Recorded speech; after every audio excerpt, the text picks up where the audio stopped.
ಇನ್ನು CM DK Shivakumar ಅವರು ಈ ರೀತಿ ವಾರ್ನಿಂಗ್ ಕೊಡ್ತಾ ಇದ್ದಂತೆಯೇ ಶಾಸಕ ಬೇಳೂರು ಗೋಪಾಲಕೃಷ್ಣ ಈಗ ಫುಲ್ ಸೈಲೆಂಟ್ ಆಗಿದ್ದಾರೆ.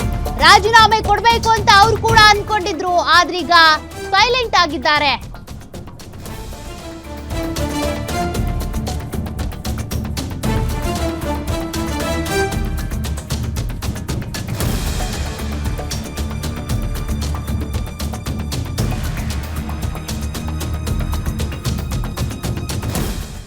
ಸಿಎಂ ಡಿಕೆ ಶಿವಕುಮಾರ್ ಅವರ ಭೇಟಿಯ ನಂತರ ರಾಜೀನಾಮೆಯ ನಿರ್ಧಾರದಿಂದ ಹಿಂದೆ ಸರಿದಿದ್ದಾರೆ ಬೇಳೂರು ಗೋಪಾಲಕೃಷ್ಣ.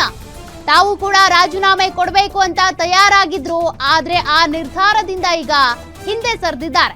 ಸಿಎಂ ಡಿಕೆ ಶಿವಕುಮಾರ್ ಅವರನ್ನ ಭೇಟಿಯಾಗಿ ಬರ್ತಾ ಇದ್ದಂತೆ ಬೇಳೂರು ಗೋಪಾಲಕೃಷ್ಣ ರಾಜೀನಾಮೆ ಕೊಡಲ್ಲ ಅಂತೇಳಿ ಹಿಂದೆ ಸರಿದಿದ್ದಾರೆ.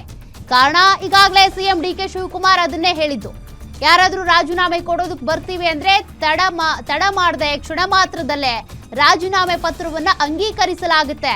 ಹಾಗಾಗಿ ಯಾರು ಕೂಡ ರಾಜೀನಾಮೆ ಕೊಡೋದಕ್ಕೆ ಬರಬೇಡಿ, ಈ ರಾಜೀನಾಮೆ ಕೊಡೋದೆಲ್ಲ ರಾಜಕೀಯದಲ್ಲಿ ಇದ್ದಿದ್ದೆ ಅಂತ ಡಿಕೆ ಶಿವಕುಮಾರ್ ಯಾವಾಗ ವಾರ್ನಿಂಗ್ ಮಾಡಿದ್ರೋ ಈಗ ಬೇಳೂರು ಗೋಪಾಲಕೃಷ್ಣ ಫುಲ್ ಸೈಲೆಂಟ್ ಆಗಿದ್ದಾರೆ. ಅವರಿಗೂ ಕೂಡ ಅಸಮಾಧಾನ, ಬೇಸರ ಇತ್ತು.